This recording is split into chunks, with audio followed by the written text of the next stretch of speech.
पढ़ने का बहुत शौक था। उसके पिता उसे कलेक्टर बनाना चाहते थे। उन्होंने रश्मि की पढ़ाई में कोई कसर नहीं छोड़ी। मगर उनकी अचानक हुई मौत से जैसे रश्मि के सारे सपने बिखरने लगे। घर में जो कुछ भी जमा पूंजी बची थी, उससे रश्मि ने किसी तरह अपने कॉलेज की पढ़ाई पूरी की। उसके मन में अभी भी कलेक्टर बनने का सपना फल फूल रहा था। मगर पैसे की समस्या मुंह बाए खड़ी थी। पर रश्मि ने भी हार नहीं मानी। अपनी कलेक्टर की पढ़ाई जारी रखने के लिए उसने एक घर में खाना बनाने और बर्तन मांजने की नौकरी कर ली।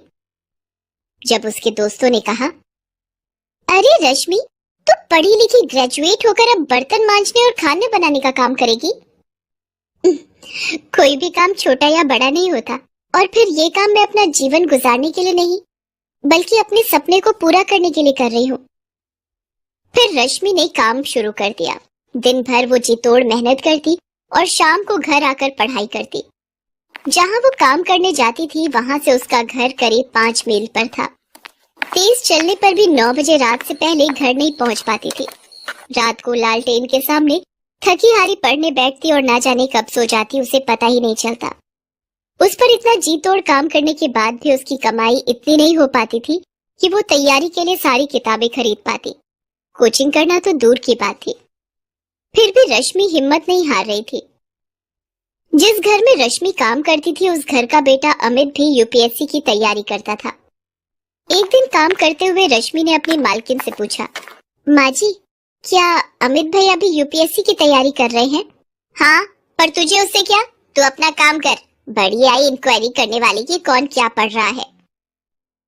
मालकिन की बातें सुन रश्मि ने जल्दी जल्दी अपना काम निपटाया और घर जाने को तैयार हुई। तब मालकिन ने कहा, कल जरा जल्दी आना, कुछ मेहमान आने वाले हैं घर पर, उनका खाना बनाना है। तेरे जो एक्स्ट्रा पैसे लगेंगे मैं दे दूंगी। माँ जी, मुझे पैसे नहीं चाहिए। अगर अमित भैया की पुरानी यूपीएससी की किताबें मुझे मिल जाए तो बड़ी मेहरबानी होगी। तभी अमित वहाँ आ जाता है।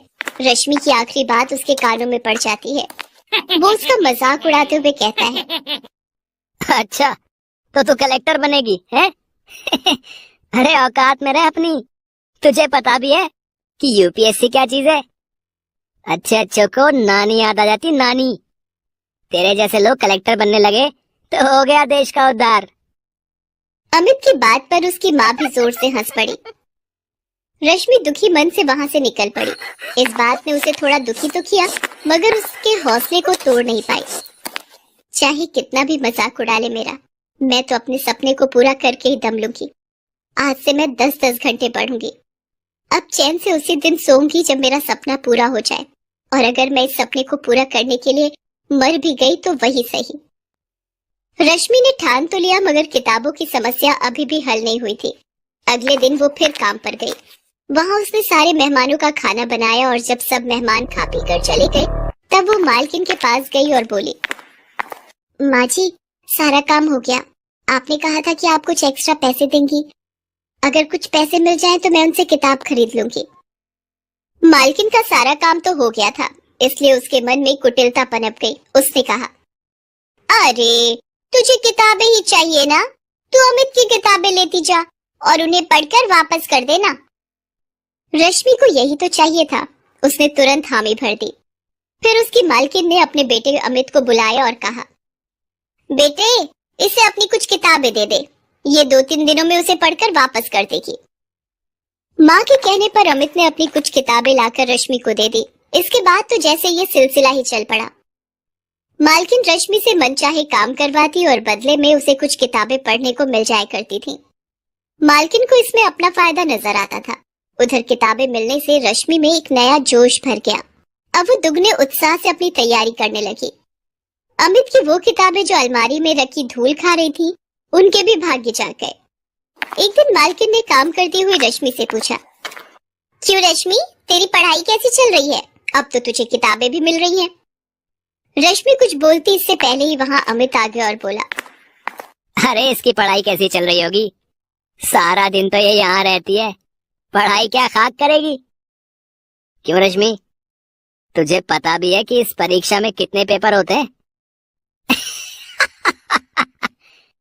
हाँ भैया, मुझे पता है कि इसमें कितने पेपर होते हैं।